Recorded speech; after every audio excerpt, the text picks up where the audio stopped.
Hari ini di berbagai platform media sosial sering kita jumpai di kolom komentar terjuntai kata-kata yang seringkali memojokkan, menghina, dan merendahkan salah satu suku, agama, atau golongan tertentu yang acap kali dilabeli sebagai candaan semata.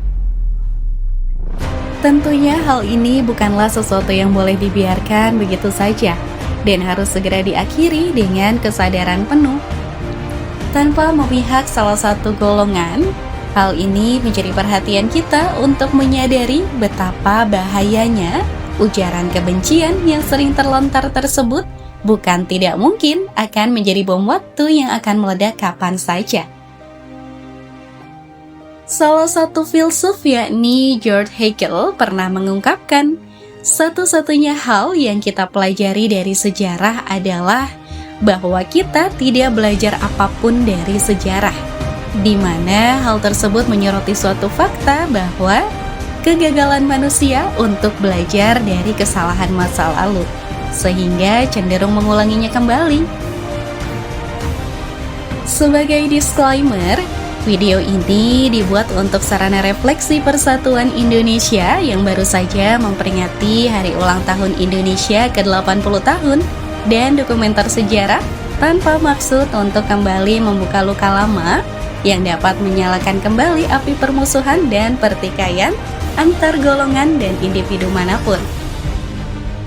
Semua yang disampaikan berdasarkan sumber yang tersedia dan ditujukan sebagai sarana pembelajaran bagi kita semua.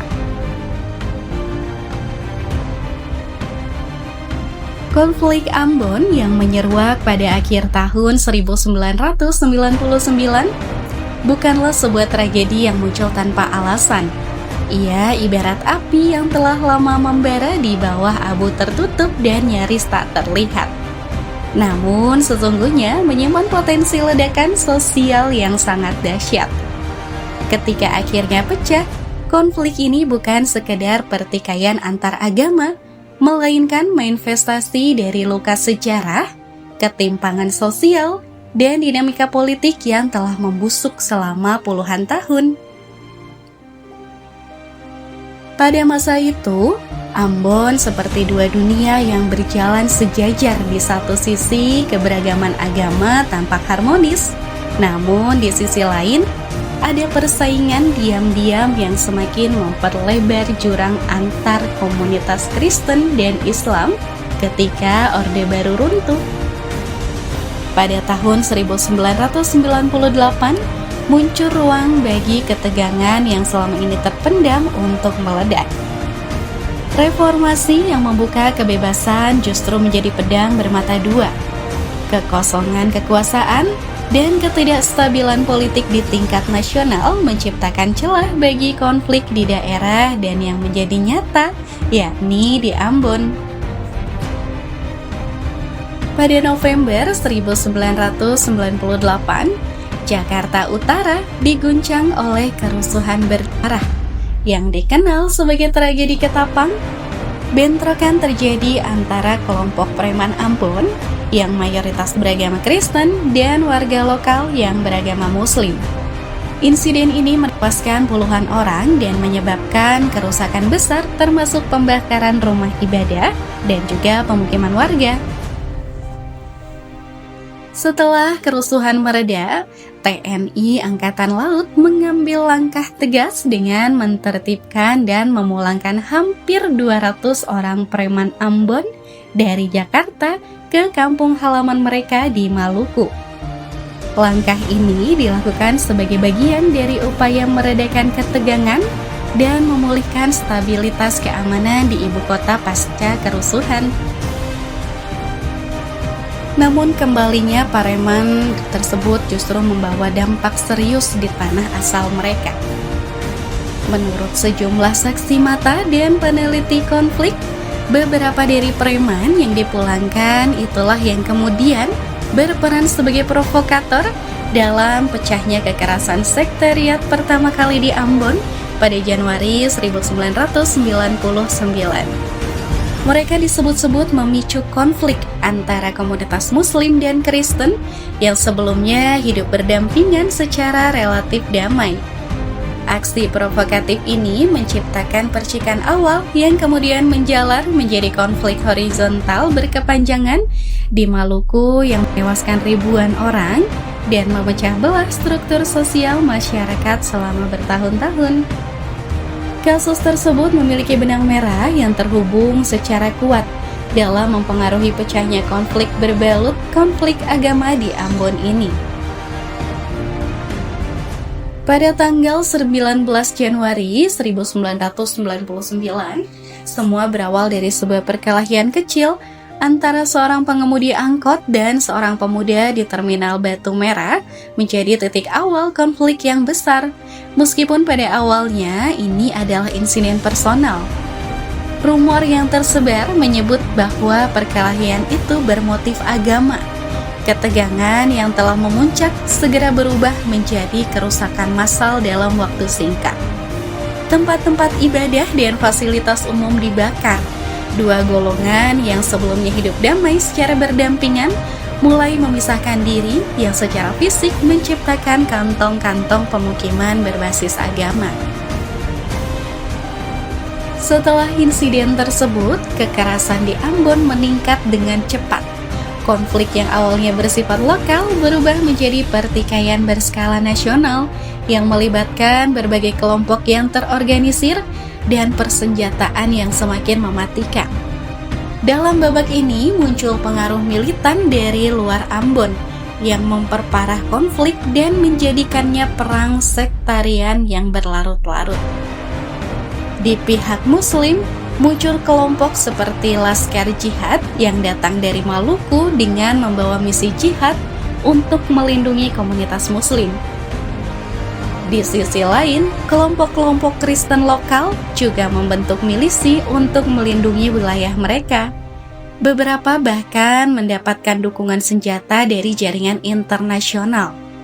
Beberapa pamflet provokatif yang disebarkan oleh pihak yang belum diketahui tersebar di seluruh penjuru Ambon yang semakin memperkeruh keadaan di kedua belah pihak, di mana pamflet-pamflet tersebut berisi sebuah peringatan, ancaman, dan adu domba untuk saling mempersiapkan diri untuk serang menyerang dan ancaman pembakaran tempat-tempat ibadah yang menjadi simbolik yang sama-sama dijunjung tinggi dan dilindungi oleh pihak-pihak yang bertikai. Puncak eskalasi kekerasan antara umat Muslim dan umat Kristen terjadi pada tanggal 26 Desember 1999. Dua tragedi besar mengguncang publik, yakni penyerangan dan pembakaran gereja Silo serta pembantaian massal terhadap sekitar 800 Muslim di Masjid Desa Tobelo, Halmahera Utara, yang dilakukan oleh massa Kristen. Kedua kejadian ini menjadi titik balik yang memperdalam konflik dan menimbulkan trauma berkepanjangan bagi masyarakat kedua belah pihak. Kabar tentang tragedi Tobelo menyebar cepat melalui pesan-pesan radio, rekaman amatir, dan cerita saksi selamat. Ketika berita itu sampai ke Ternate, Ambon, dan Makassar, reaksi balas dendam langsung muncul. Para pemuka agama Muslim menyerukan jihad. Ratusan pemuda dari Sulawesi Selatan, Sumatera, dan Jawa mulai berlayar menuju Maluku, membentuk kelompok yang kemudian dikenal sebagai Laskar Jihad. Mereka datang dengan doktrin dan semangat untuk melindungi saudara seiman. Di sisi lain, komunitas Kristen juga tidak tinggal diam. Mereka membentuk Laskar Kristus yang terdiri dari pemuda-pemuda militan dari Ambon, Pulau Seram, bahkan dari wilayah Maluku Tenggara. Setiap kelompok percaya bahwa mereka sedang mempertahankan agama dan tanah leluhur. Pada tahun 1999 hingga tahun 2002, konflik yang sudah berlangsung kurang lebih selama 3 tahun belum menunjukkan tanda-tanda akan berakhir, dan akhirnya mendorong pemerintah pusat untuk terjun langsung dalam proses perdamaian. Puncaknya adalah pada penandatanganan Perjanjian Damai Malino kedua pada 11 Februari 2002 yang berlangsung di Pegunungan Malino. Sulawesi Selatan. Dua tokoh penting dari pemerintah pusat yang memimpin proses ini adalah Susilo Bambang Yudhoyono, saat itu menjabat sebagai Menteri Koordinator Bidang Politik dan Keamanan, serta Jusuf Kalla, Menteri Koordinator Kesejahteraan Rakyat. Jusuf Kalla kemudian meminta Gubernur Maluku untuk menunjuk masing-masing satu perwakilan dari komunitas Muslim dan Kristen. Kedua perwakilan ini lalu membentuk delegasi yang lebih besar terdiri dari 35 orang Muslim dan 34 orang Kristen. Total dari 69 orang ini dikumpulkan dan difasilitasi untuk berdialog di Malino selama 3 hari.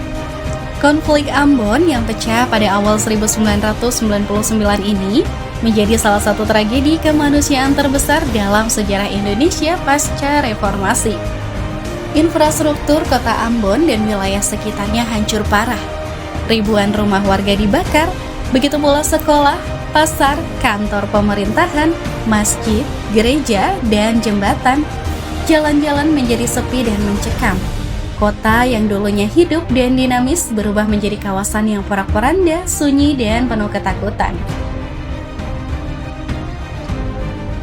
Dari konflik ini, kita belajar bahwa luka lama yang tak pernah bisa disembuhkan, ujaran kebencian, dan penyebaran berita palsu yang dimanipulasi oleh kepentingan tertentu bisa berubah menjadi bencana kemanusiaan.